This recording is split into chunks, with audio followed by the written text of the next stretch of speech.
Hello, friends. Welcome to Womanosity, or Women with Curiosity.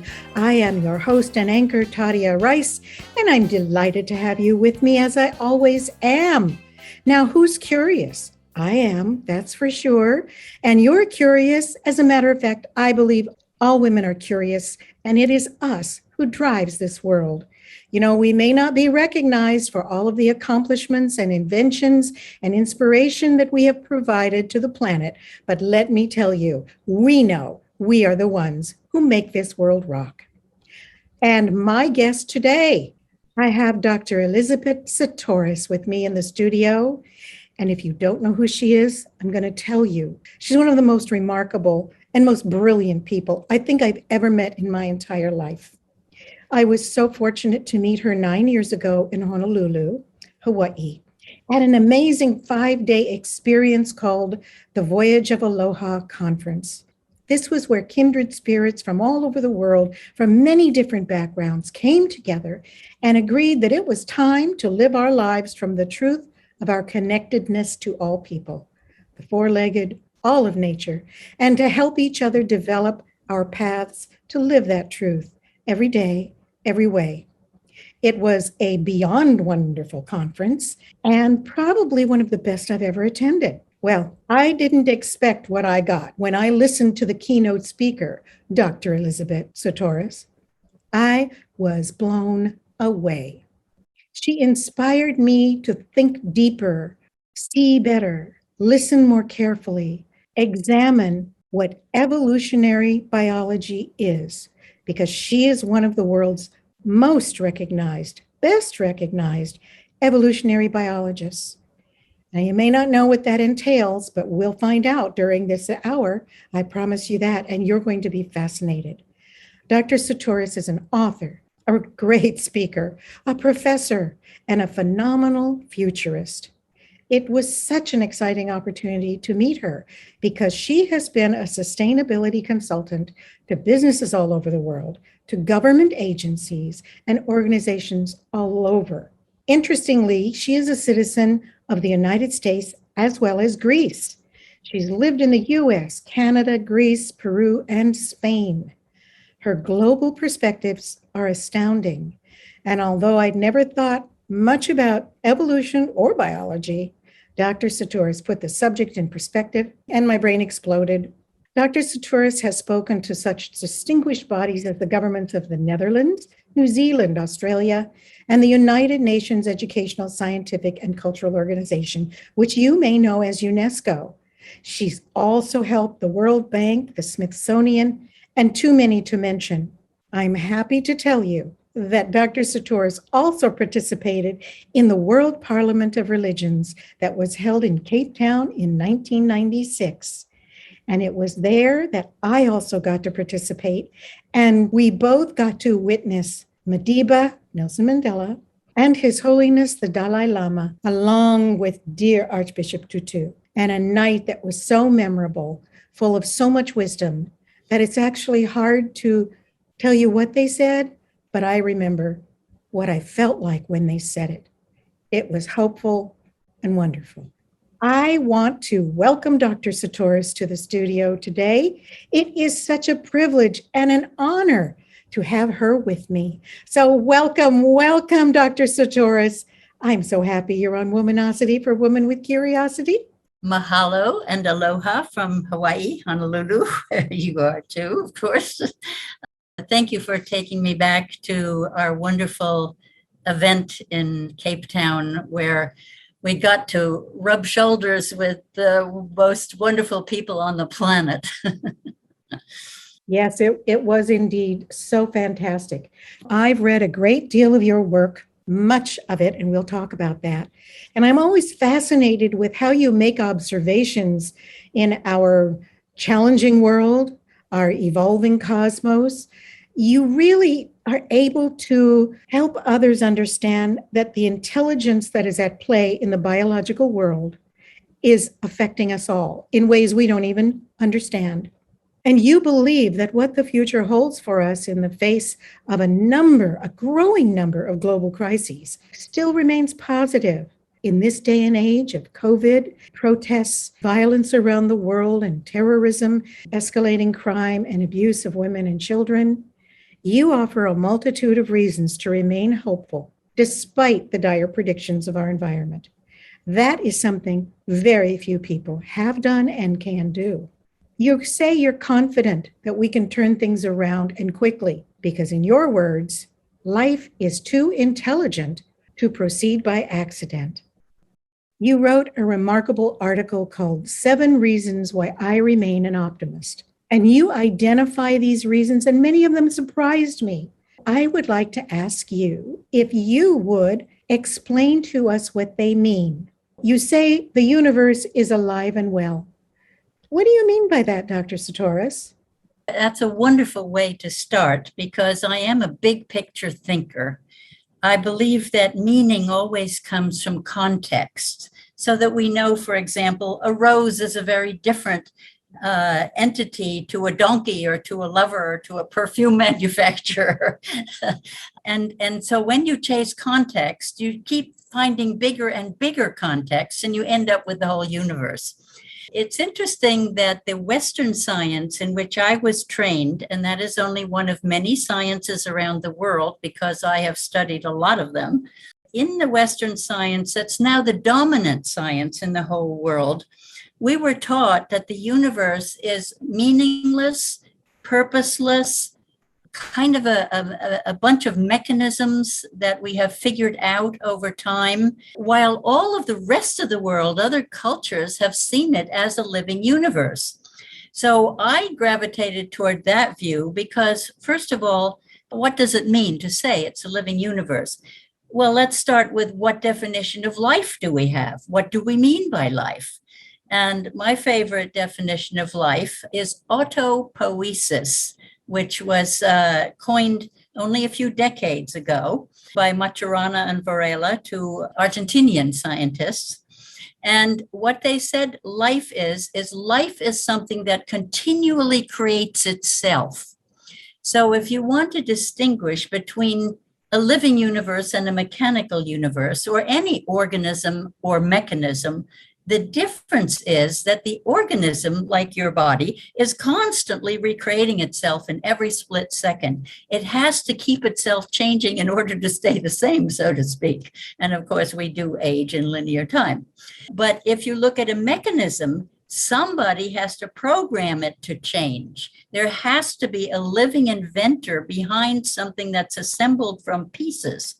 Living organisms are never assembled from pieces. They start with a unity, like an egg and sperm together, and they evolve, they keep growing, they add new cells, and they take care of themselves. They keep themselves healthy, and no computer can do that, as we know. If you walk away from a computer, you hope it doesn't change while you're gone, because if it does, it's probably not working very well. And if you walk away from a friend, you hope they do keep changing, because if they didn't, they'd be dead. So this is a very important distinction. And to me, it's very clear that the universe, when I look at it from an evolutionary perspective, how it changes over time, it is constantly creating itself. So it is a living universe. So are you saying that we're life-sustaining? We are sustained by life, and we sustain life. We are embedded in a living context. On our planet, we call it nature, right? And some would call the whole universe nature.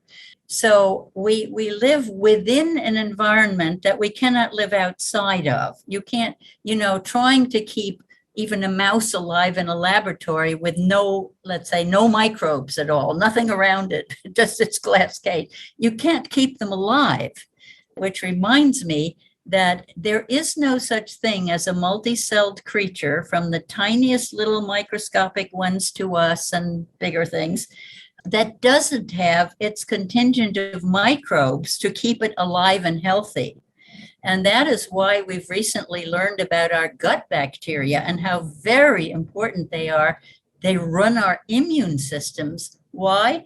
Because the stuff that we take in that could harm us usually comes through our mouths, right? That's where all the solids come in and liquids come into our system. And so we have these guardian bacteria taking care of us, and they're also on our skins, and we couldn't live without them. And we don't understand this micro world at all. So I hope we'll get to talk more about that later, because it has so much to do with our health. Thank you. Yes, that would be good. But bear in mind, some of us don't know much about biology like me. So you may have to really simplify it. Now, you've said that the present situation we face today is a huge opportunity, that we are ripe for creating the future that we truly desire. Can you quickly tell us what you mean by that? In evolution, there's always a juvenile phase, a youthful phase where things are competitive and creative. And then they come to a point where they discover that it is cheaper, less energy use is required to make friends than to maintain hostilities.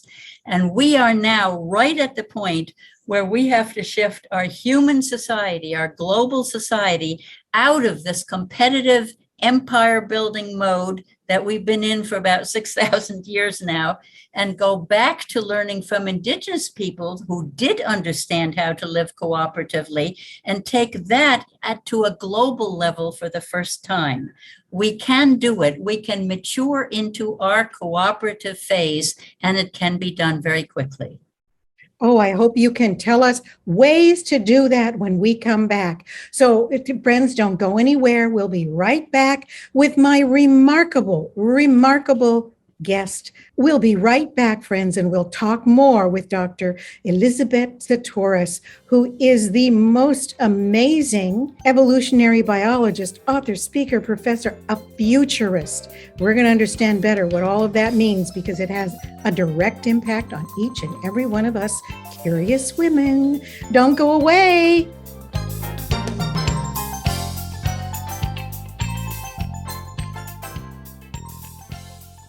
Moshavi, my name is Keri Shitendero from Namibia, and you are listening to Womana Radio for well-organized men.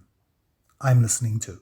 Ich bin Leila Tavanaro Hedarian aus Wien und höre Woman Radio.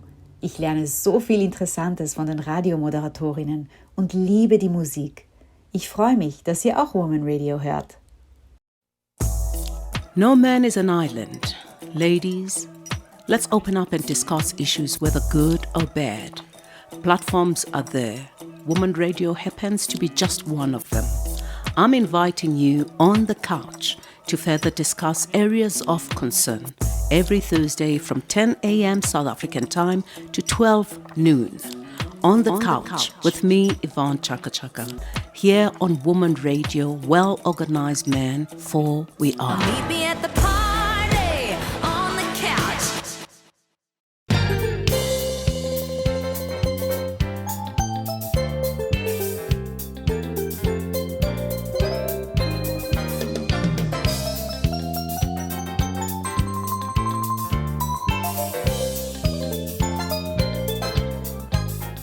Welcome, friends. I'm so happy you've stayed with me. This is your host, Tadia Rice, with Womanosity for Women with Curiosity. And I think I have in my studio tonight one of the women who has to be the most curious person on the planet.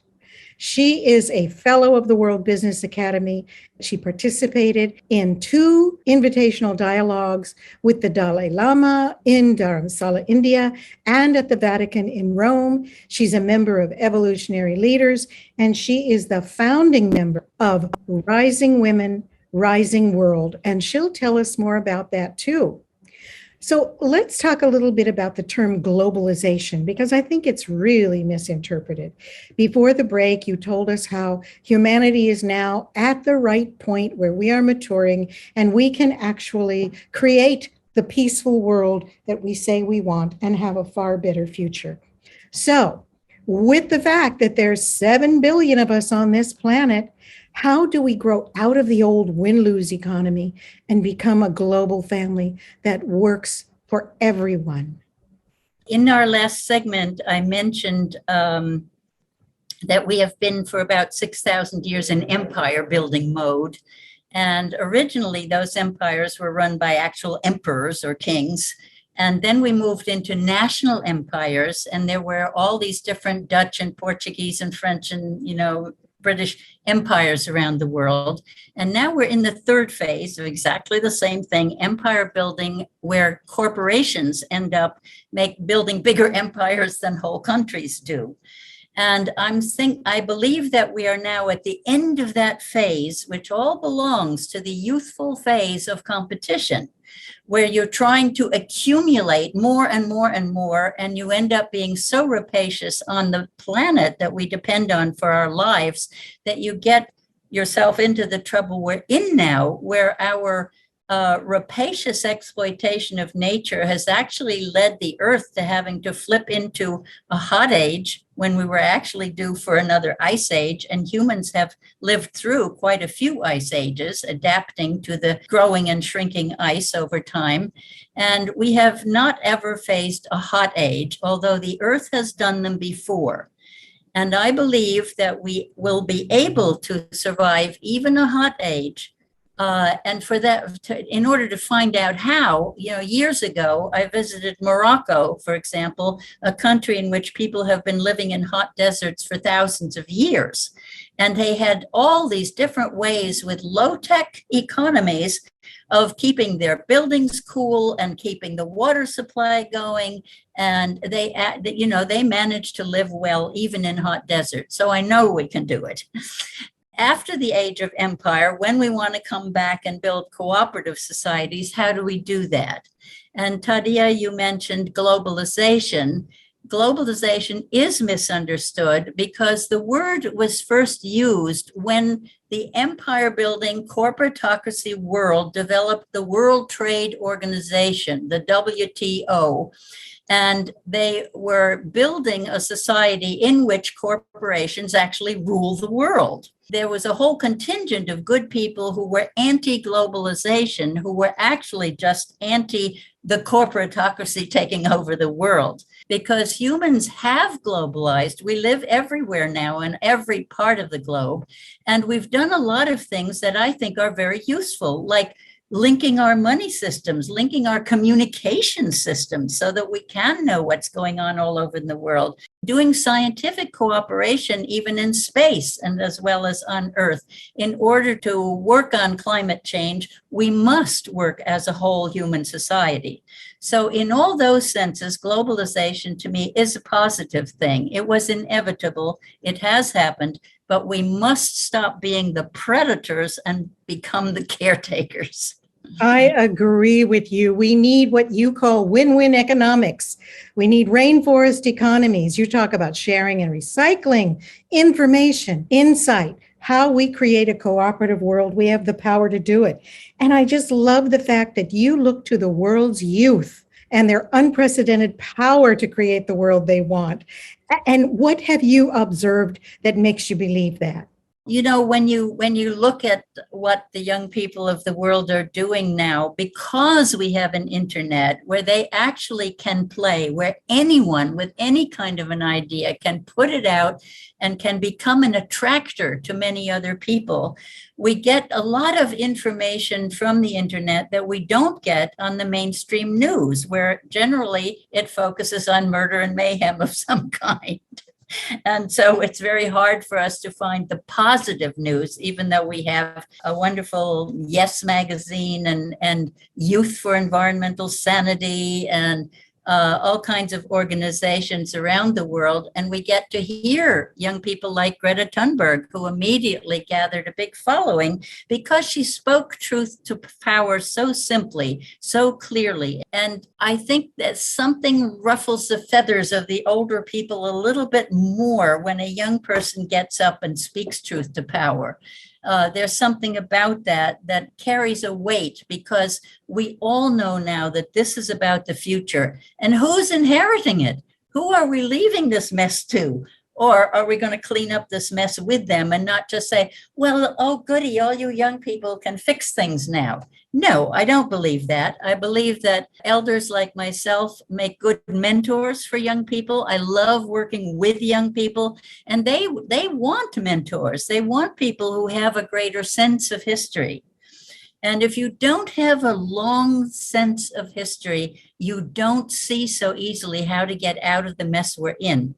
But because I know that so many species have moved from the juvenile competitive mode into the cooperative mode, and so that we have all these ecosystems like rainforests, which you mentioned, and prairies and other ecosystems where every species is doing its part to feed all the others, where everything is about taking care of each other, sharing the kinds of things that women know so well. You know, we don't find mothers feeding all the food to one child and starving the rest of them. It's just like unheard of. If it comes up ever, it's a criminal case, right? It's not a usual thing. And we don't distinguish between the sexes of our children or their talents and things like that. We know what caring and sharing is all about. We know that that's what really makes the world go around. And of course, my dear friend Hazel Henderson has done so much to talk about ethical markets, is her website, so much about how to run economies that work for everyone. The internet is the largest self-organizing living system on the planet because, as I said, we call something alive when it's self-organizing. And the internet is not a bunch of computers wired together. The internet is human beings using the tools of mechanism, the computers, in order to communicate with each other around the world. So we have this immense communication system that we've never had before. I also like to talk about communion, not just communication. Communion is the direct transmission of information between people, like we call it telepathy, empathy, things like that. In nature, everything knows what it's doing. In your bodies, every cell is communing and communicating with all the others. They know what to do. They know that they're part of this immense trillions of cell system that's one single body that works together in harmony. So this is what we are learning through the internet. We're learning about different programs around the world, from global eco-village networks to all kinds of intentional communities. And I'd love to get to talk to about a few of those, so that we have this power where even very young people are already on the internet, are already connecting with each other, can get information on anything. I'm 80, almost 86, and I say I was born to Google. It was hard to get information when I was young. We had to go through card stacks at libraries and all these things, you know. And now at the touch of my keyboard, you know, I can find out most anything. But we must learn to discern when information rings true. And your best detector of what's real and what isn't is actually your heart and your gut. There is no other rule. You must learn to train your heart and your gut to detect when something really does make sense. Every one of us should be cultivating our garden of beliefs and seeing why the stories that we tell each other matter so much, and developing that story that shows how we can get through any kind of a perfect storm of crises with each other toward a caring and sharing world. It's interesting that you bring up the heart and the gut, because isn't there a saying around the world? I felt it in my gut. I feel it in the pit of my stomach. I just know it's wrong, or I knew it was right when I heard what that person said. And that's exactly what you're talking about. And in Hawaiian culture, there's a word na'au. And that is basically what you feel in the pit deepest within you. Is it truth? You feel it in your na'au. You know if it's right or wrong. It is that biological sensor that we're born with, but we aren't taught about it. And every culture has a na'au of sorts. Every single culture around the world. I don't care whether it's indigenous or non-indigenous. It's there. And the interesting thing, you know, you talk about the internet, and for those of us who were born before there was such a thing, we know that there's now worldwide dialogue. There's no political boundaries. And for the youth, they are so open to new ideas. And you say they are better equipped than any other generation to help change the economic system, which is the foundation of what's wrong in our world. Greed has driven that forever. So I'm just thrilled that you are doing this work and that you have been able to be a mentor to these very deserving young people who should have the brain dump that those of us who are older can get that, because it gives us purpose. It gives us energy. Believe it or not, young people, you give us energy as we give you knowledge and wisdom. And it's a lovely win-win situation. I can't think of anybody better than you to discuss all this with, Dr. Sahtouris, because you've done postdoctoral research at the American Museum of History in New York. You've worked at Massachusetts General Hospital. You've taught at MIT. How much bigger and better can you get? You've taught at the University of Massachusetts and Bainbridge Graduate Institute. Dr. Sahtouris currently holds the Elisabet Sahtouris Chair in Living Economies at the World Business Academy in Santa Barbara, California. She's also currently a professor in residence at Chaminade University in the School of Business and Communication in Honolulu, Hawaii. There's so much to talk about with her, and we're going to come right back in just a second or two, and we are going to continue our fantastic visit with Dr. Elisabet Sahtouris, unparalleled evolutionary biologist. Don't go away, folks. Oh, there's so much more from the most curious woman on the planet. We'll be right back.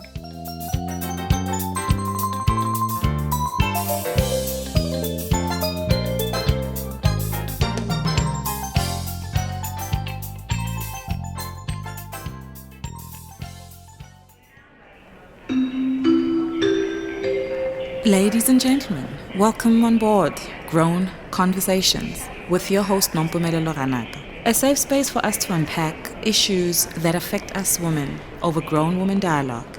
Join me every Monday from 10 o'clock South African time, only on Woman Radio, Well Organized Man, for we are.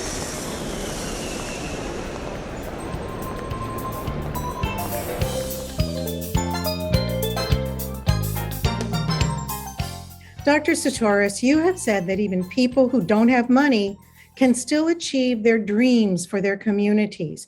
And you tell a story that illustrates this. Would you share it with us?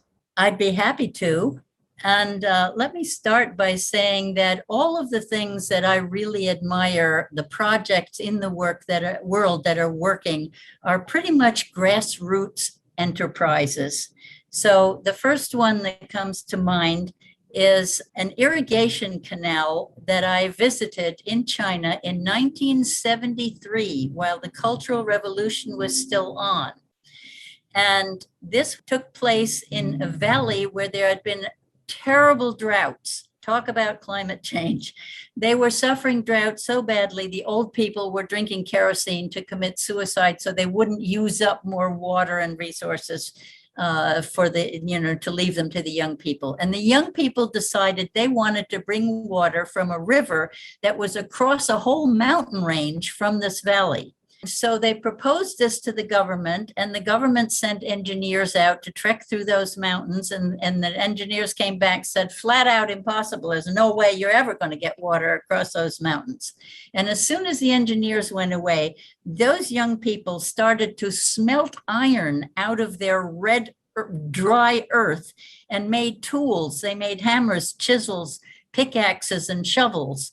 And they braided grass ropes and things, and they started swinging off the edge of these steep, barren cliffs until they got toeholds into them.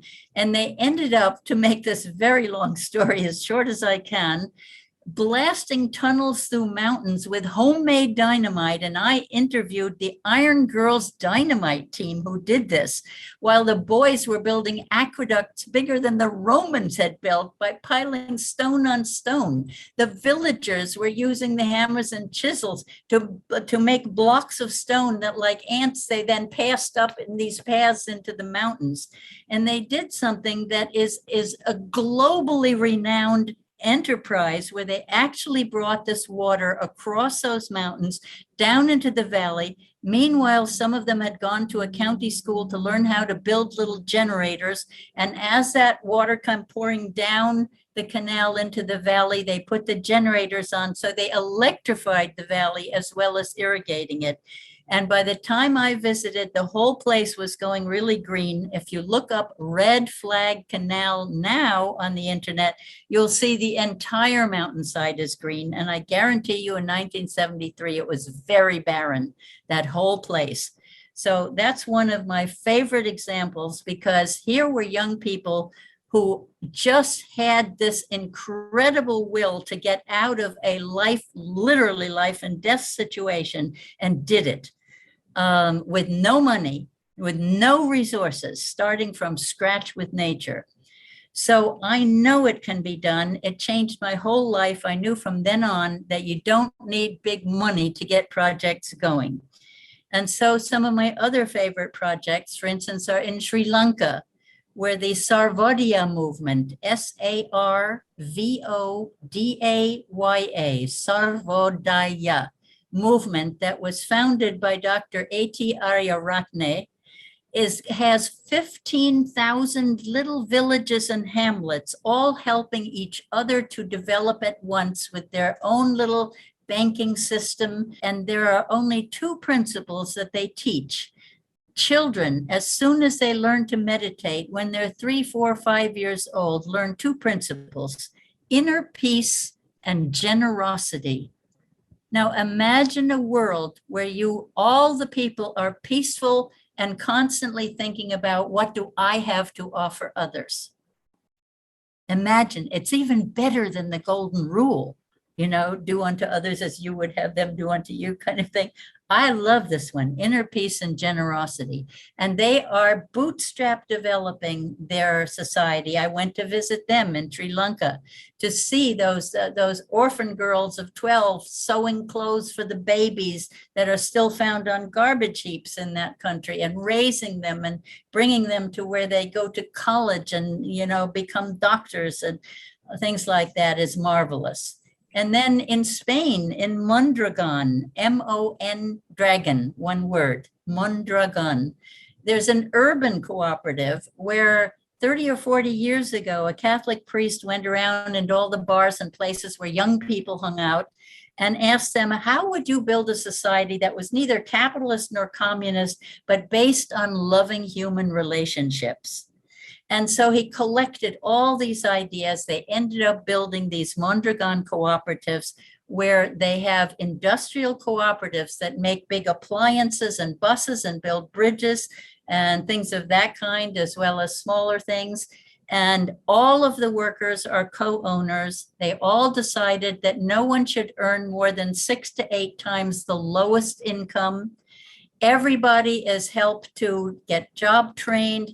Every time they have to lay people off in a recession, those people still get supported and are retrained for other jobs, and new businesses are developed. It's an amazing urban cooperative. So it can be done in the countryside. It can be done in more urban situation with corporate things and banks and things, stuff like that. So these things and all of the eco villages in the world that were united into the global eco village network. And I know that there are several eco villages of that kind in South Africa. And I know that you have other enterprises. Tadia, I know you've been involved with some of them, where you go into the townships and you start building things with the resources you have locally, and you end up bartering and you use cell phones to trade or whatever. And you can bootstrap economies, local living economies. Yes. Next week, friends, I'm going to be talking about just this. Exactly this, in the townships of South Africa too. Wow, my mind is just spinning now, which is what you do to my head. My brain just goes on overload when you talk. So let's just review, because friends, I know you might want to look these up. The Red Flag Canal in China. Mm-hmm. The second one was the Sarvodaya movement in Sri Lanka. Sarvodaya, Sarvodaya movement, Sri Lanka. Okay, and the third one was in Spain, and The it was third the one, Mondragon, Mondragon, yes, Mondragon, and it was an urban cooperatives. cooperative. And these other eco villages, eco banking, micro enterprise. Oh, folks, it's so exciting. I will go ahead and just quickly talk about Bhutan, and then I'm going to ask you questions about it. So, in Bhutan, friends, if you might know this story and you might not, there is this very little itty bitty country called Bhutan, Bhutan. It's called the world's happiest country. It's 9 times smaller than Germany, tucked in the Himalaya mountains of South Asia. It's landlocked between India, Tibet, China, and Nepal. Only 2 planes can even fly into it. It's a Buddhist kingdom. It has one of the fastest growing ratings of their GDP, their gross domestic product. A few years ago, the king of Bhutan announced a radical idea that his economy would be measured by the happiness of his people instead of by the money. And what was the result, Dr. Sahtouris? Can you explain what this shifting economy did and how it measured the quality of life? Yes, well, you see, the King of Bhutan took up Hazel Henderson's idea of measuring economies in the well-being of the people rather than in the flow of money. And so they actually put that into practice, where they looked at all of their own culture and ways that they could control tourism because it's such a beautiful country, and to make sure that they preserved their natural lands, their forests, and didn't just cut them all down to exploit, whatever was underneath them. And so the young people were trained in this happiness economy, this idea, not so, you see, it's also a Buddhist country, so it's related to that Sarvodaya thing, where the young people, are trained to say, how do we make each other happy? How do we build each other's lives rather than just looking to see who can make more money than anybody else? It's fantastic. I would love to just go to Bhutan and enjoy watching how their world works. It is so amazing. The highest degree of, I believe, spirituality is in service to others. And it is in service to others that we grow as human and physical, spiritual, whatever kind of beings we see ourselves, called servant leadership. And it certainly seems like the King of Bhutan understands this. Now, you've said that global warming can become our greatest peace process. How do you see that happening?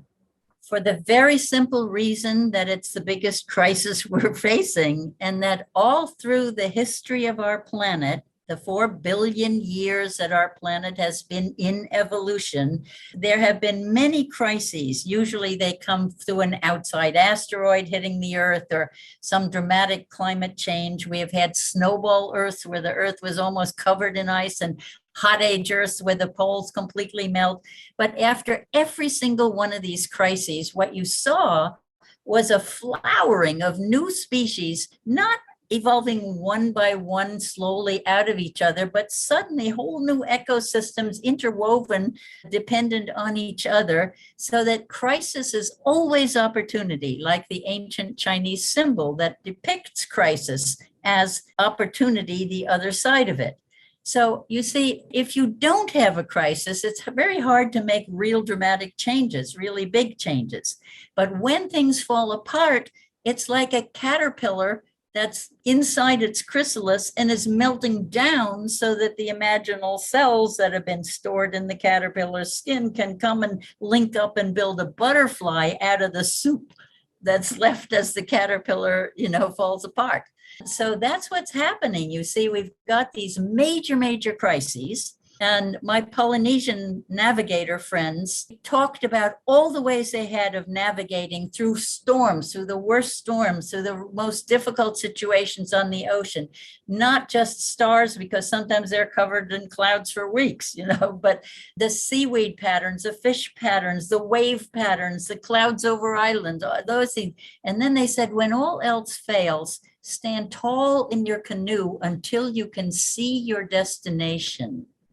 Now, when you feel like you're at the bottom of a well and there's no way out, it's all going to collapse, it's dark, You can take your mind up just the way you can take your mind to a Hawaiian beach, while you're at the doctor's office or something, or during a dull lecture, especially when you're more free, to take your consciousness up high and look at the big picture, a world in evolution, crises that are creating opportunities. This is how we get through these things, is by taking a broader view, taking deep breaths, and figuring out, what do I love to do that I think should be part of the future world? And maybe in the next section, we can go into that idea.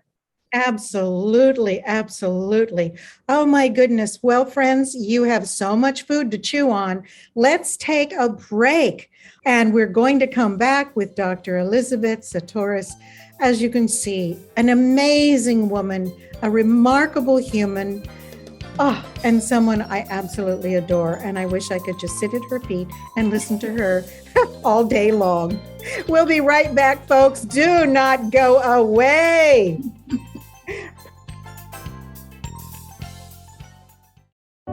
Hi, I am Dr. Sia. Please catch me every Monday at 7 o'clock in the evening on Woman Radio, where I will be talking about breaking free from trauma, from everything that is holding you back from becoming the best version of yourself. Woman Radio, well-organized man, for we are.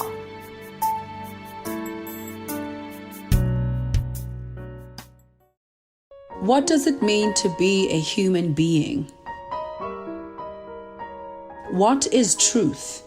And does this even matter? Join me, Gabaza Deba, on Woman Radio every Thursday between 6 and 7 p.m. as I interview complex and multifaceted guests on what their worldview is and how they answer questions around origin, identity, meaning, morality, and destiny. My intention is just to get you thinking. Why? Well, it depends. It depends on whether the truth matters. Here on Woman Radio, for we are. Hi everyone, it's your girl Lindy K, and I'm just asking you to join me every Tuesday morning at 10 o'clock for the interview. Let's get inspired. Only on Women Radio.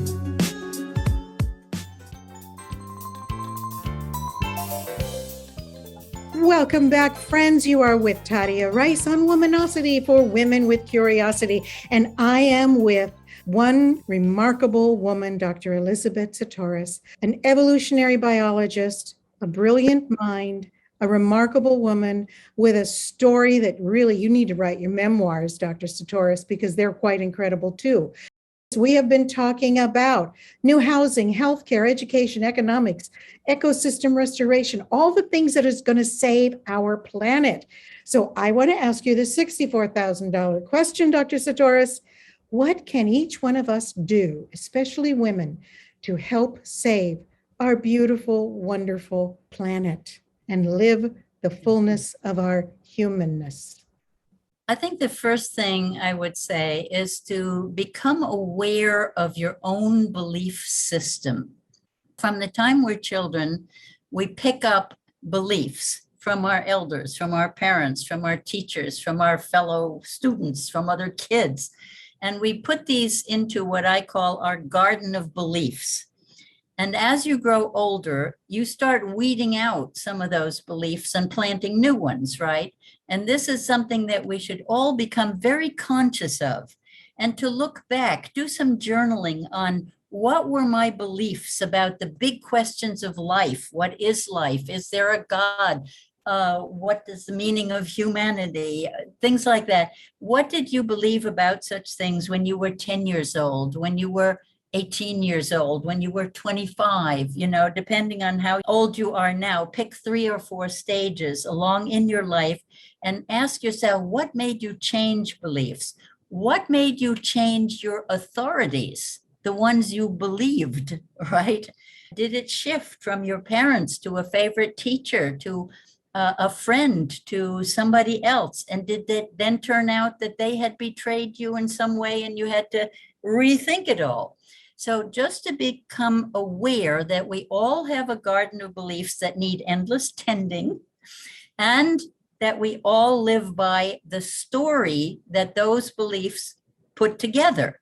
Like Western science had this meaningless, purposeless universe in which everything is running down by entropy. So you might as well get what you can while you can before it all goes to hell in a handbasket. That is the story that I was taught as a scientist.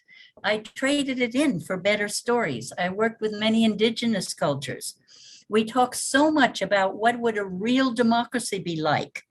And the only real democracy I ever found on the planet was the Haudenosaunee, which we call the Iroquois, in the northeastern corner of the United States and the bottom of Canada.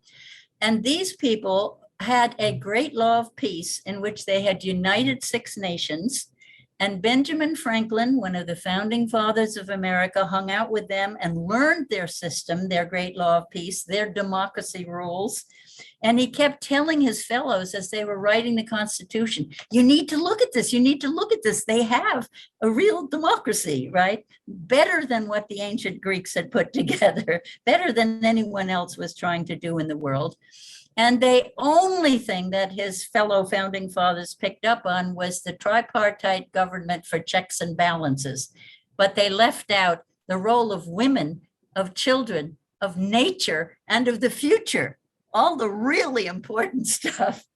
You know, in that democracy, if a man wanted to call for war, he had to go into parliament wearing a skirt, carrying a corn grinding bowl to remind them of what it would do if they waged war, what would happen to the food supply and the women and the children. So they didn't have wars for a very long time. And that's what the Iroquois would do? Yep. I didn't know that. I know about the democratic constitutional aspects of the Iroquois peoples, and it is brilliant, absolutely. But that is incredible. A man in a skirt with a corn bowl. Wow. How was dramatic. The clan mothers also had the power to unseat chiefs if they weren't taking advice from the grandmothers. And they had so many good practices that made this system work. And here the founding fathers were literally on their territory writing this Constitution. These are the kinds of things that we get to rethink now. Yes. We can't do top-down authoritarian empire anymore. We have to work up from what do the people need and want. When I was in China and I was able to actually speak with members of the Central Committee, they said, don't try to copy us. We're nowhere near communism. We're not even socialist yet. You have to go to your people and meet their needs. What are you doing to meet the needs of your own people? At that time, I was a criminal justice planner for the state of Massachusetts in the juvenile justice system. And I was arming Harvard students with tape recorders to go out into the streets and talk to the kind of kids who ended up in the juvenile justice system and ask them how their society was failing them, what needs were not being met. And I told those members of the Central Committee in China that, and they said, now that is good political work. And I had not thought of it that way. But that's everything is about the polity, the group, the community, right? And our ecology and our economy have been put together the wrong way. We built a human economy that exploits all the ecology. That's why we have destroyed so many ecosystems, when we should be doing it the other way around, where we take the ecology to be primary and fit our economy into it. And if we do that, we will have an ecosophy. And that is the ecos, the household, and Sophia put together, where Sophia is wisdom. You see, ecology comes from ecos, the household, and logos, the organization of the household. Economy is ecos, and nomos, the rule of the household. How can you separate the rule from the organization? Do an ecosophy. I love it. Ecosophy. Did you just create this? Is this your? No, there's a whole article on my website about building ecosophy. Yes. I love it. Okay, friends. So the website is, you have to go to her website. There are articles there that you can read. You can see the books she's done, the television shows, the radio. She's just amazing, amazing.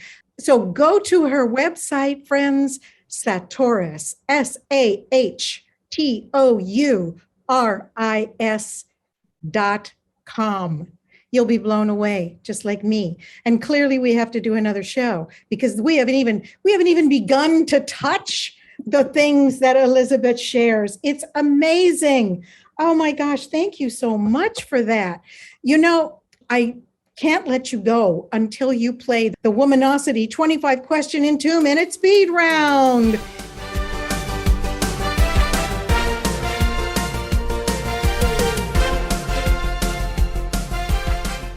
So, Dr. Sahtouris, do you think you could answer 25 questions in 2 minutes? I'll try. Oh, come on. You've got to do more than just try. Where's your confidence, girl? Can you do this? Yes, ma'am.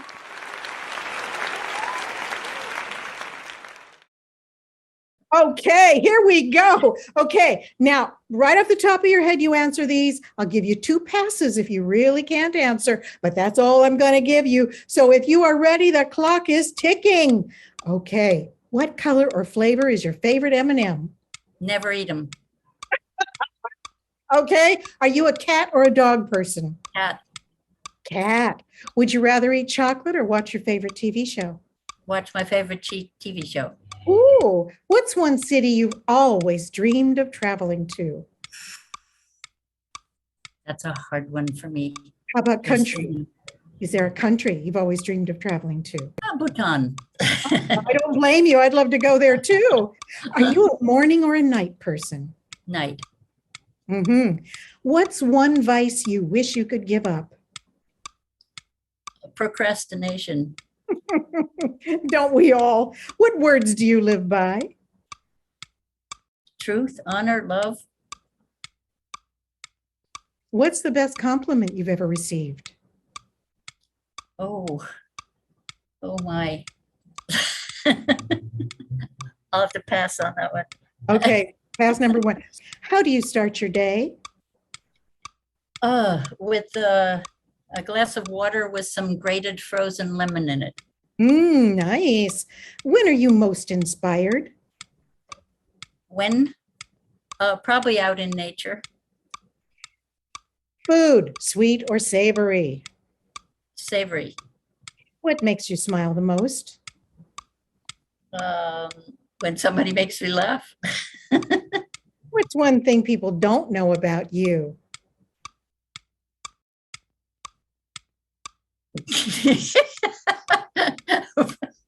What's one thing people, that I'm a cosmic snoop? Okay, you're like the exemplar. You're the exemplification of a cosmic snoop. May we all get there. Oh my gosh. Okay, heels, flats, or sneakers? Flats. What's inspiring you in life right now? Crisis as opportunity. What's the most adventurous thing you've ever done in your life? And I know you've done adventure. Oh my God. Probably jumping off things, equipment or parasailing, you know. Oh, parasailing is so much fun. Diamonds or pearls? Pearls. Okay. What's something you notice about someone when you first meet them? Their smile. What's the one talent you wish you had? Really singing well. What's your favorite color? Green, blue-green, teal. What color of clothing do you wear the most? Teal. What's the cutest thing on planet Earth? Baby animals. What's the best thing that happened to you this year? Being able to do Zoom interviews all over the world. And then what is your favorite song today? You'll Never Walk Alone. Oh, perfect. Okay. Congratulations, you did it. Oh my gosh, I cannot thank you enough, Dr. Sahtouris. Dr. Elisabet Sahtouris, one of the most brilliant people I've ever met, one of the most remarkable women who has broken glass ceilings and walked through concrete walls. A woman in science, a woman in wisdom, a woman in communications, a woman in media. I mean, what hasn't she done? What hasn't she done? Well, you know what? We'll answer that the next time I interview her, because we are definitely going to have an encore meeting. Dr. Sahtouris, thank you so much. Is there anything you'd like to tell my listeners? Thank you. Yes, I want to remind them that Rumi said, there are 1,000 ways to kneel and kiss the earth. And what I want to say to all of you is find something that makes your heart sing that you would like to see as part of the future world, and start doing it and letting other people know, so that you become an attractor, because it takes all of us, whether we are poets or gardeners or politicians or scientists or whatever we all are needed. And every woman on the planet can find something that she knows how to do really well, that she wants to take into that new world and become an attractor, so that other people will do it with her. And together we'll make that world we all dream of. That is beautiful. Elisabet Sahtouris, you are a miracle on two legs, and I cannot tell you how grateful I am. And so Mahalia Jackson is going to remind us all that we never walk alone. So signing off, folks. You'll hear from me again next Saturday on Womanosity for Women with Curiosity. This is Tadia Rice saying aloha and neobonga. When you walk through a storm, oh, you're ahead up high, and don't be afraid of a dawn, for at the end of the storm, it's a golden ray, and the sweet silver song of a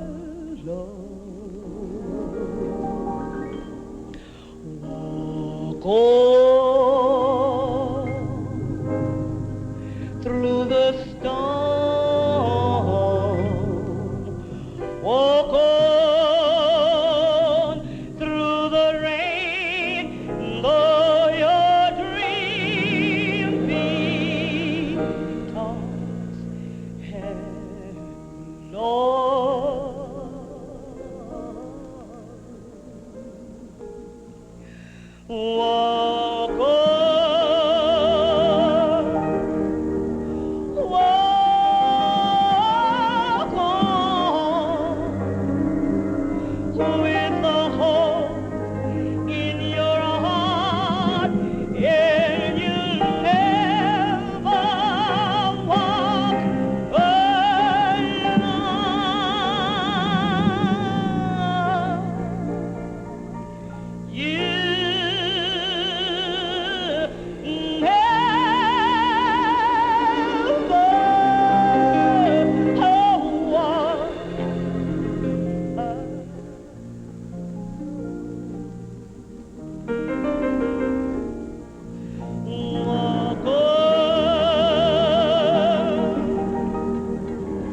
Thank you for being with me today on Womanosity for Women with Curiosity, broadcasting globally on Woman Radio. Enjoy great interviews with remarkable women and music from around the world. Join me, won't you?